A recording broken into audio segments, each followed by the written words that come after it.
Bonjour, chers clients, partenaires et employés. Nous vous souhaitons la bienvenue au webinaire EM Industrie de la société ABB sur le thème conception des organes de protection et de communication du réseau et de l'installation. Je m'appelle Beat Treber, je suis responsable pour EM Industrie. Afin de garantir un déroulement optimal du webinaire, nous vous demandons de prendre en compte les informations suivantes. Si vous avez des questions, veuillez l'envoyer par écrit dans le chat. Il sera répondu aux questions à la fin de la présentation. À l'issue du webinaire, vous recevez un mail avec ces présentations et lien vers l'assortiment. Nous vous remercions de votre participation et espérons que ce webinaire sera instructif. Nous accueillons maintenant l'orateur de ABB, M. Slim Bedoui. Salut Slim. Salut Béat. Hein? Qui sera heureux de se présenter brièvement. Hein? Oui. Slim, prenez la présentation. Merci beaucoup. Stage is yours. Ouais, merci. Bonjour tout le monde. Comme Béat vient de l'évoquer, je m'appelle Slim Bedoui. Je suis responsable de la coordination de la vente en Suisse romande. Et du coup, je suis depuis 2015 chez ABB. Et spécialement pour ce domaine, on va dire comme ça, du relais RI, ou bien aussi du domaine photovoltaïque. Donc, j'ai passé presque 10 ans de ma carrière dans le domaine photovoltaïque, et spécialement dans les onduleurs solaires. Et du coup, ce sujet, il me tient à cœur, et je me réjouis aujourd'hui d'être ici et aussi de vous présenter nos solutions du relais RI, de protection du réseau et de l'installation, avec vraiment pas que le relais, mais une solution complète d'ABB, 100% ABB. OK, donc on passe à la présentation. Donc, je commence avec l'agenda. Donc, il y aura le premier point, la mission de la protection RI. Donc, le RI, c'est vraiment l'abréviation de protection du réseau et de l'installation. Donc, vous allez entendre de plus en plus dans la présentation le mot RI. Voilà. Donc, après les principes de base de la protection RI, la réalisation de la protection RI, le contexte, objectif et fonctionnement de ce relais, la considération des organes de protection et de commutation de la protection RI. On a aussi ce que l'installateur, donc vous avez besoin, les déclencheurs de protection, le réglage aussi de protection du disjoncteur, d'où est-ce qu'on proviennent tous ces paramètres. Et aussi à la fin, donc si vous avez des questions, c'est-à-dire ça va me faire plaisir de pouvoir vous répondre aussi à vos questions à la fin de cette présentation. OK, donc je passe sur le premier point, la mission de la protection RI. Donc actuellement, on a plusieurs installations sur le réseau des installations photovoltaïques, mais aussi des installations éoliennes, aussi hydrauliques. Donc du coup, ces installations de production d'énergie renouvelable, donc ils alimentent le réseau et ils participent aussi au fonctionnement normal aussi du réseau. Donc ils ont vraiment un impact direct sur le fonctionnement aussi de ce réseau.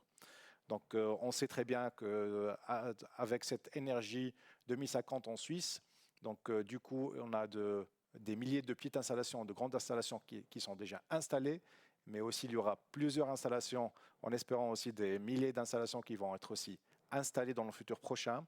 Donc, du coup, ces installations, ils injectent des milliers de gigawatts sur le réseau.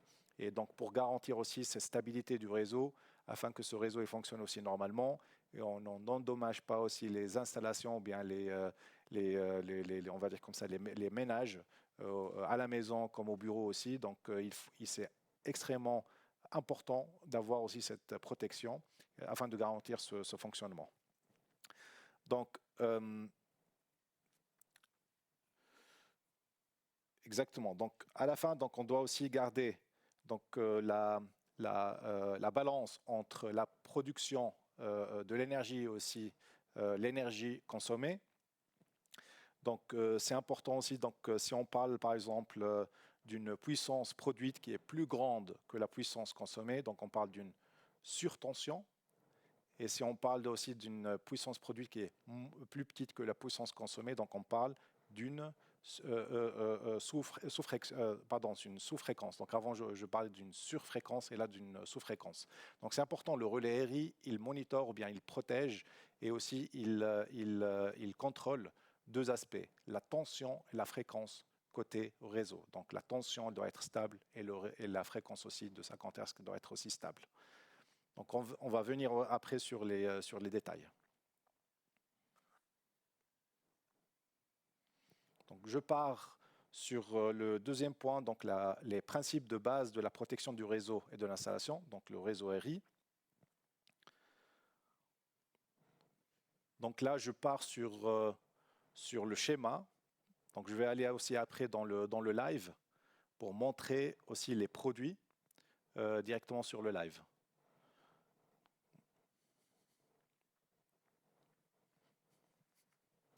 Donc là, on a le dispositif ou bien la solution complète qu'ABB peut présenter sur le marché. Donc là, on a vraiment le cœur de l'installation. Donc là, on parle du relais RI. Donc le produit, c'est le nom, le CMUFD. On a deux types de ce relais, soit le relais normal ou bien le relais communicant. On va venir aussi après là-dessus. Après, on a les disjoncteurs. Si jamais, on a aussi les HPC et on a ici deux types d'alimentation. Donc soit on a l'alimentation avec 10 ampères qui est nouvellement sur le marché, qui a été aussi testé, ou bien on a aussi donc l'alimentation avec 5 ampères avec aussi le tampon, donc les deux produits ensemble. Et du coup, donc, on peut aussi faire des économies d'installation de place et aussi des coûts en installant cette alimentation où il y a aussi le tampon qui est intégré, donc il y a 10 ampères, ou bien si on a besoin que 5 ampères, on peut installer les deux. Voilà, donc l'alimentation plus le tampon. Après, on a ici le relais, comme on a dit, et on a aussi les petits disjoncteurs ici, donc à côté pour le circuit de commande. Je viendrai après sur le schéma. Donc, c'est important à évoquer que toute cette solution, c'est une solution 100% ABB. C'est produit, développé chez ABB. Donc, du coup, aussi pour le support technique, pour la garantie, vous avez vraiment un seul support technique et une seule garantie de la part d'ABB. Voilà. Donc, je reviens sur la présentation. Donc, c'est important à évoquer aussi que le raccordement d'une installation de production d'énergie au réseau de distribution, donc elle doit être évaluée et aussi validée par le GRD local. Donc, on ne peut pas décider de ne pas installer un relais RI externe sans l'accord du GRD. Donc, c'est vraiment à la fin, le dernier mot, il revient au GRD local. On a des GRD qui imposent ce relais et on a d'autres qui disent que l'onduleur, par exemple solaire, il a cette fonction qui est déjà intégrée, donc on n'a pas besoin d'installer en externe, mais je viendrai aussi après là-dessus. Donc là, on a le schéma, par exemple, de principe. Donc là, on a la source de l'énergie, on va dire comme ça, renouvelable, soit une installation photovoltaïque ou bien une installation éolienne. Là, on a le relais. On a les éléments de commutation, soit avec un seul ou bien avec deux. Je viendrai aussi après là-dessus. Donc, c'est important aussi, donc, en installant aussi ce genre c'est-à-dire de schéma, donc c'est important aussi de mettre en avant vraiment la sécurité des personnes, la protection des installations et du réseau, et le respect de la qualité de tension qui doit être vraiment garantie à tout moment. Donc, aucune installation, comme on a dit, RI, elle doit être faite ou bien décider de ne pas être faite sans l'accord du GRD. Voilà, donc le dernier mot, il revient au GRD. OK, je passe après sur la réalisation de la protection RI. Donc, c'est important de savoir que historiquement, Pour les éléments de commutation, donc historiquement, ça a été imposé d'avoir 2 éléments de commutation, c'est-à-dire comme le schéma ici en bas l'indique. Maintenant, donc, la solution s'est développée et actuellement, on peut aussi avoir un seul élément de commutation, mais ça aussi, c'est à décider de la part du planificateur local ou bien aussi du GRD. Donc, ce qui est important, c'est à savoir que les recommandations pour installer les relais RI, donc ça a été décidé, ou bien les recommandations de la branche viennent de l'ESTI, de l'AES et aussi par les GRD. Et après, il ne faut pas oublier, donc il y a là aussi la norme NIBT, donc de la basse tension en 2020.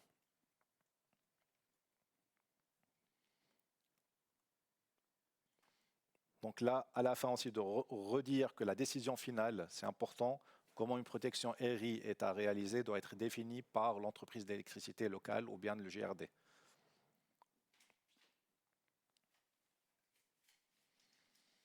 Donc là, on a l'application, par exemple. Je vais aller juste ici pour expliquer un peu ce qu'on a. Donc, comme on a évoqué au début, donc, il y a les onduleurs solaires qui ont normalement actuellement, donc c'est obligatoire, et selon aussi la norme, d'avoir cette protection RI qui est interne et déjà introduit aussi dans l'onduleur. Donc ici, le O, ça signifie obligatoire, donc l'installation elle est obligatoire. P, elle est possible, et le tiré, donc non, ou bien non autorisé. Donc on voit ici, par exemple, que le relais intégré, le relais protection RI intégré dans l'onduleur, c'est obligatoire pour n'importe quel type d'installation, soit moins de 30 kW, à partir de 30 kW et plus que 100 kW. Donc c'est tout le temps obligatoire. Donc après, si on a une installation moins de 30 kW, donc le relais RI qui est déjà interne dans l'onduleur, donc on peut avoir un relais RI externe. Donc ça, on peut, donc c'est possible, mais ce n'est pas obligatoire. Mais à partir de 30 kW, c'est obligatoire. Après, on a les installations à partir de 30 kW jusqu'à 100 kW. Donc on peut voir ici en bas. Donc on a si on a un seul onduleur, donc le relais de protection RI intégré dans l'onduleur, donc c'est obligatoire, et le disjoncteur de couplage externe, il est possible. Donc on peut l'avoir comme on peut pas l'avoir. Ce qui est important à savoir, si on a une installation à plusieurs onduleurs, donc c'est obligatoire d'avoir le relais de protection RI externe plus le disjoncteur de couplage qui est externe. Donc ça, il faut vraiment faire attention si on a plusieurs onduleurs sur l'installation ou bien on a une installation plus que 100 kW, c'est obligatoire d'avoir les deux. Donc on a le relais de RI intégré sur l'onduleur, le relais RI externe plus le disjoncteur de couplage.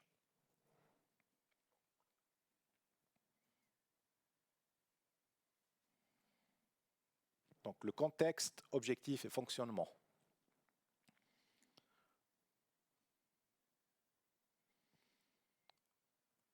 Donc, quel est le contexte et le fonctionnement de la solution de protection RI? Donc, le rôle de la protection RI est de s'assurer que le raccordement d'une installation d'énergie renouvelable, par exemple une installation photovoltaïque, n'affecte pas le fonctionnement ou la sécurité du réseau.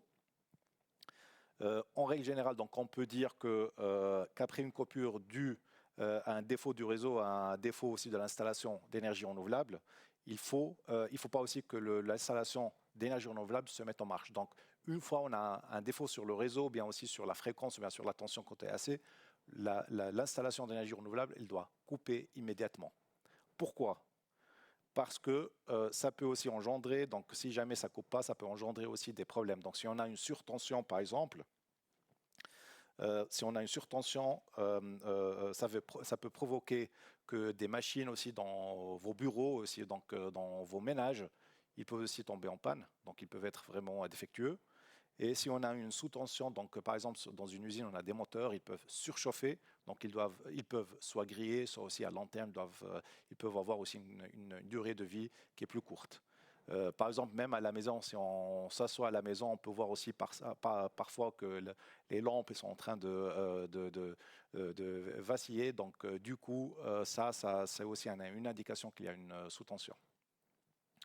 Donc, c'est une des raisons pourquoi aussi on a donc ce relais RI. Donc, comme encore une fois, donc ce relais RI de ABB, il surveille les paramètres de tension et de fréquence pour assurer aussi que le fonctionnement aussi normal du réseau. Voilà.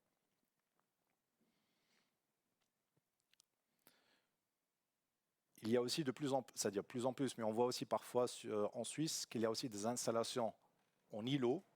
C'est important aussi à évoquer que l'installation en îlot, on n'a pas le droit de l'installer sans loquet du GRD. Donc on ne peut pas créer un réseau soi-même sans loquet du GRD. Donc il faut avoir le retour du GRD.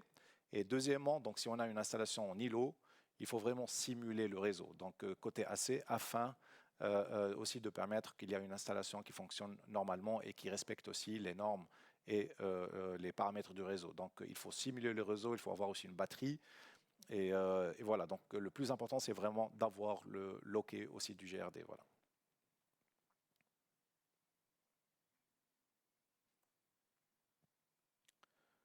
Je pars sur le point prochain, donc la considération des organes de protection de commutation. Donc, c'est important à évoquer que oui, on a le relais RI qui est dessiné en bas dans ce schéma, mais aussi il y a ce qui est très très important, c'est vraiment aussi les organes de protection. Donc, on a les organes de protection de commutation du courant principal, comme les disjoncteurs par exemple, que j'ai montré aussi en live. On a aussi les protections de composants des composants de commande, que j'ai aussi montré en live. Donc, l'interrupteur de couplage, c'est quoi son rôle? Donc, il assure une déconnexion galvanique. Ils doivent aussi être protégés contre les courts-circuits sur tous les pôles. Donc, en Suisse, c'est plutôt les 4 pôles. C'est un équipement qui est vraiment autonome, qui peut par exemple aussi être intégré dans une distribution d'énergie. Donc, on peut l'installer aussi dans un tableau de distribution d'énergie, un TGBT.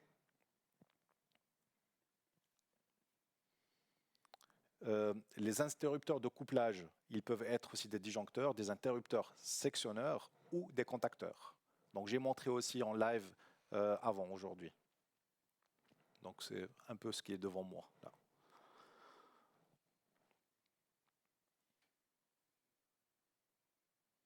Donc, on doit aussi avoir la preuve de la résistance au court-circuit dans l'ensemble de l'installation, qui doivent être aussi apportées sur la base des conditions techniques et du raccordement du VNB. Donc, ouais. Je passe sur le point prochain, donc ce dont l'installateur a besoin. Donc, ici, je pars sur un schéma. Après, je vais aller sur la brochure à la fin d'ABB. On a vraiment tous ces schémas électriques avec aussi le tableau. Donc, c'est important. Si on part sur la conception des organes et de la protection de commutation, donc on a dit on peut avoir des disjoncteurs, mais aussi comme des contacteurs. Donc ici, je pars sur l'exemple avec un disjoncteur. Donc c'est important aussi, comme on l'a dit au début, donc la prescription pour la réalisation de la protection du réseau et des installations de la zone d'alimentation concernée. Donc, et aussi, il faut avoir le courant de court-circuit non influencé. Donc, on parle de ICP pour pouvoir vraiment aussi paramétrer ce disjoncteur. Donc, pour le dimensionnement de ce disjoncteur de couplage externe, donc c'est toujours la somme des puissances apparentes maximales de toutes les unités de production d'énergie et des accumulateurs d'énergie qui est déterminante. Donc ça, c'est important aussi à le savoir avant vraiment de paramétrer ce disjoncteur.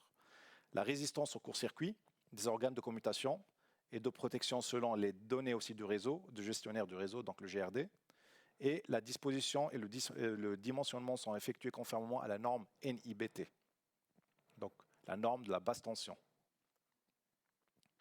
On a une coupure à 4 pôles, donc c'est important pour le marché suisse, c'est 4 pôles. Le pouvoir de coupure de court-circuit donc, limite donc le ICU des organes de protection doit être supérieur au courant de court-circuit maximal, donc le ICP, avant l'unité de protection, donc avant le relais RI. Et après, on a les considérations éventuelles de sélectivité en cas de court-circuit doivent être considérées à partir de l'alimentation électrique publique. Voilà. Et ici, on peut montrer, donc on a par exemple ici un exemple avec deux éléments de commutation. Donc ici, on a montré aussi que la coordination du deuxième organe de coupure, par exemple ici un interrupteur sectionneur, donc on n'a pas besoin de prendre vraiment, si on a deux organes de coupure, on n'a pas besoin de prendre deux disjoncteurs, on peut prendre le disjoncteur et l'interrupteur sectionneur, mais la coordination de cet interrupteur sectionneur doit être assurée par le disjoncteur placé en amont. Donc ça aussi, c'est important de savoir.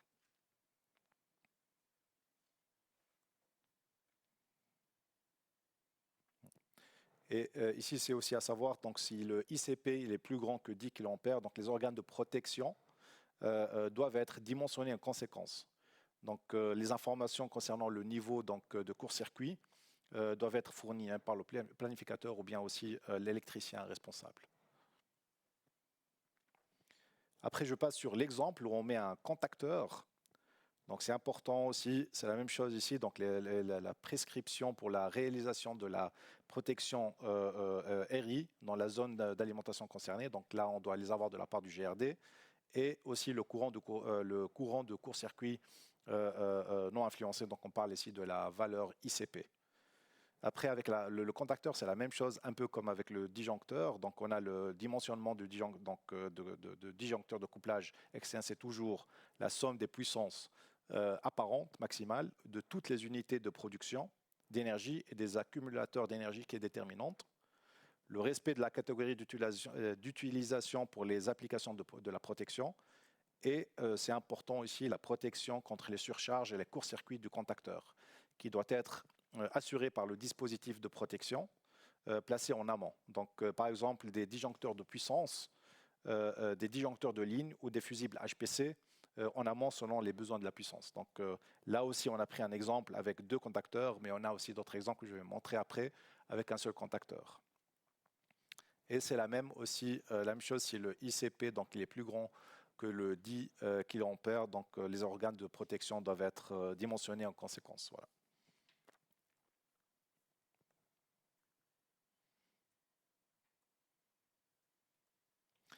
Je pars aussi ici sur le circuit de commande. Donc avant, on a discuté concernant les disjoncteurs. Là, on parle du circuit de commande. Donc on parle exactement de cette partie qui est mentionnée en jaune. Donc la même chose aussi, donc la prescription, elle doit venir du GRD. Et le courant court-circuit, donc ICP aussi, donc on doit avoir cette information. Donc pour les composants du court-circuit, donc on a la même application comme le circuit de puissance, donc avec les disjoncteurs. Donc on a la résistance au court-circuit des organes de commutation de la protection selon les données VNB. On a la disposition et le dimensionnement sont conformes à la norme NIBT, donc la norme basse tension. Et l'alimentation en disjoncteur depuis le jeu de barre, c'est important. Donc là où c'est vraiment ici mentionné en jaune, donc on a le raccordement sur le réseau en haut. Donc l'alimentation des disjoncteurs depuis le jeu de barre jusqu'à l'entrée de l'organe de protection doit impérativement être réalisée avec des conducteurs protégés contre les courts-circuits. Parce que là, vraiment en haut, donc les conducteurs, on a vraiment un court-circuit qui est assez élevé. Donc, donc avec ce raccordement sur le réseau après. Donc le pouvoir assigné de coupure en court-circuit, donc le ICU, il doit être supérieur au courant de court-circuit maximal, donc le ICP, en amont de l'unité de protection RI. Donc c'est comme avec aussi le circuit de puissance. Donc, et après, on a la tension de commande du contacteur qui a commandé. Voilà. Les déclencheurs de protection. Donc les disjoncteurs, on a trois types. Chez ABB, on a trois types de déclencheurs de protection. On a la protection thermomagnétique, celui qui est tout à gauche. On a aussi l'électronique, donc DIP, donc où on peut vraiment paramétrer avec les DIP switch. Et après, on a la version tactile, donc le high touch. Donc là, c'est vraiment les disjoncteurs qui vont être communicants. Donc c'est vraiment la high-end, on va dire comme ça, disjoncteur high-end chez nous, avec des disjoncteurs communicants. Et on voit aussi que la demande elle devient de plus en plus, avec aussi donc l'efficacité des bâtiments qui doivent être aussi maintenant en mine énergie. On doit aussi montrer que voilà, donc le bâtiment il est vraiment efficace au niveau de la consommation d'énergie. Donc on a besoin de toutes ces données qui remontent sur le réseau et aussi chez le responsable aussi du bâtiment, afin aussi qu'il montre aussi ces données et qu'il fait aussi le contrôle de ces données. Donc on a la possibilité d'avoir des disjoncteurs communicants donc avec le Equip iTouch. On peut voir aussi en bas, donc on a les plages de réglage aussi. Donc pour la partie thermomagnétique ou bien aussi la partie deep et high touch, donc c'est la même plage de réglage. Donc ici pour les fonctions de protection, on a les trois fonctions principales. On a le I, donc c'est vraiment le déclenchement instantané. On a le S, donc le délai qui est court, donc le short time delay, ou bien le L, donc c'est vraiment le délai qui est à longue durée, donc on parle de long time delay.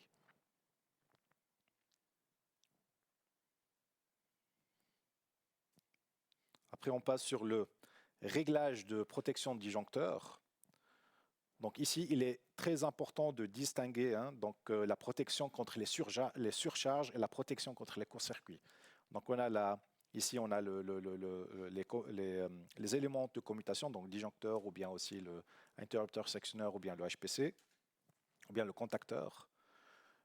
Ici, on a donc pour la protection contre les surcharges, donc le réglage de la protection s'applique en fonction du courant de fonctionnement de l'installation en énergie renouvelable, par exemple l'énergie photovoltaïque. Donc ceci parce qu'à l'heure actuelle, donc, il n'y a pas encore de puissance ou de courant plus élevé par rapport au réseau. Après, on a la protection contre les courts-circuits. On a le SI. Donc là, le réglage de la protection, donc c'est la protection contre les courts-circuits. Donc le réglage de la protection s'effectue en fonction de la valeur max courant de court-circuit, donc non influencé, on parle du ICP, du réseau de distribution.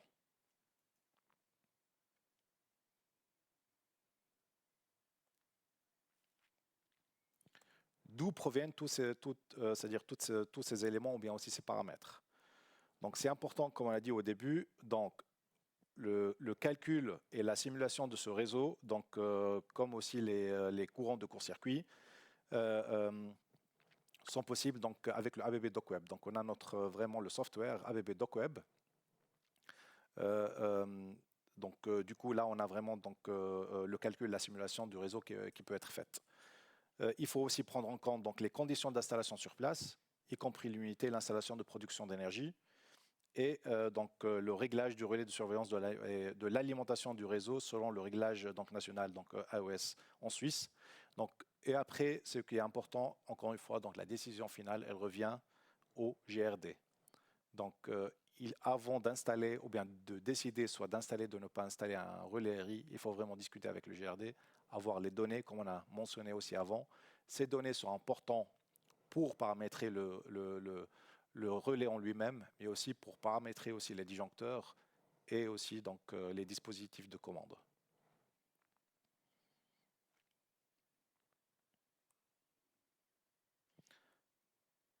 Donc, comme résumé, donc, ce qui est à retenir, donc, comme on a dit, donc, avant d'installer, donc, il faut faire vraiment appel suffisamment tôt donc, au planificateur, mais aussi au GRD pour avoir toutes ces données. Il faut avoir la preuve de résistance au court-circuit pour le circuit principal et le circuit de commande. Et après, on doit effectuer naturellement correctement le réglage de la protection des disjoncteurs. Et il ne faut pas oublier donc les normes et les prescriptions actuellement en vigueur doivent être respectées.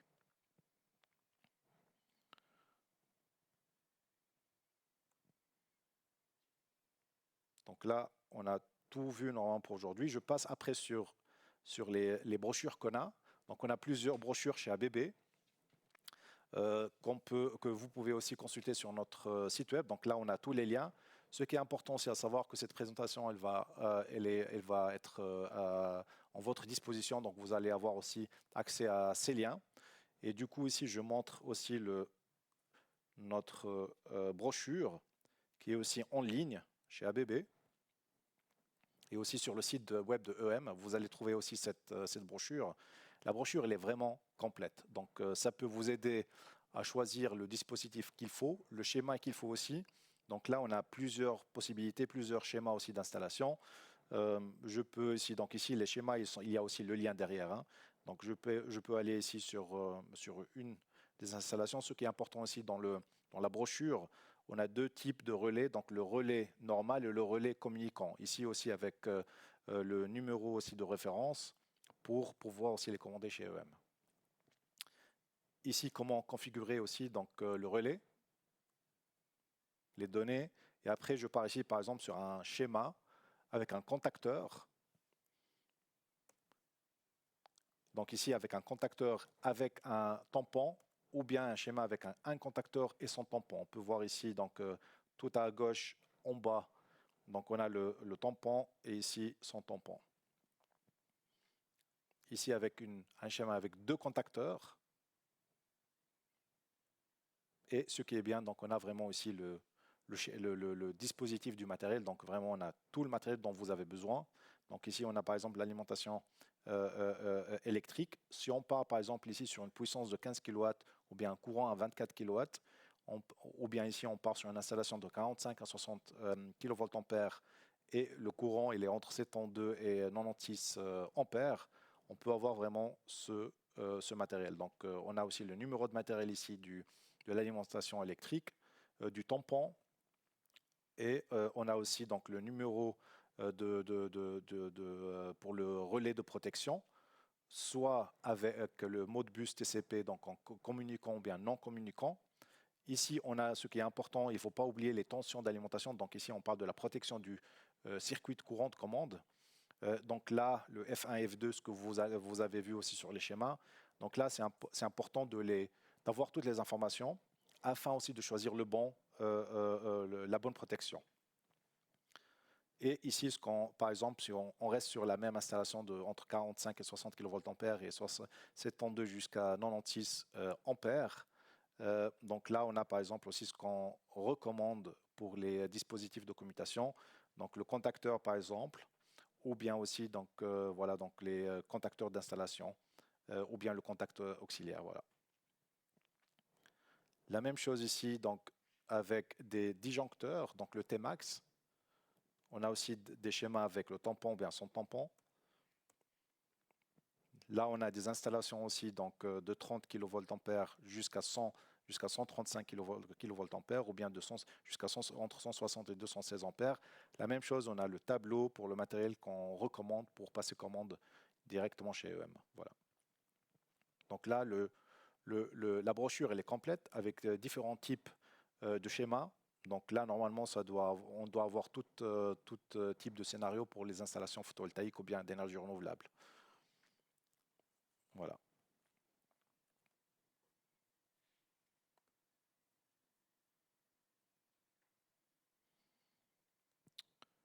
Super, donc j'arrive à la fin. Donc du coup, ici, j'arrive aux questions-réponses. J'espère qu'il y a des questions. Bien sûr, nous avons reçu quelques questions. Oui.